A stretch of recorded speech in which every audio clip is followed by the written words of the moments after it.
Portas e murallas. Foi nos séculos XIII e XIV cando se configurou a vila de Viveiro. Unha muralla con torreóns arrodeaba a cidade do Landro. Ao interior do recinto accedíase por varias portas e portelos.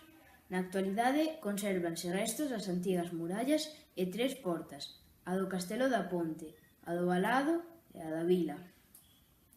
A porta do Castelo da Ponte, coñecida tamén como de Carlos V, é renacentista do ano 1548, con aspecto de fortaleza. Ten a súa orixe noutra anterior do século XIII.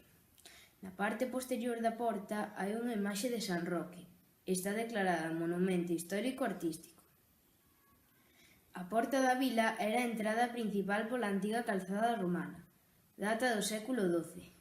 Hai unha inscripción de tempos do rei Afonso IX. Polo interior conserva un retablo do Santo Cristo do Amparo do século XVIII. A porta do Valado ten para algúns unha orixe romana, malia que é románica do século XIII. Por ela accedese á Calexa das Monxas, que delimita o convento das Concepcionistas.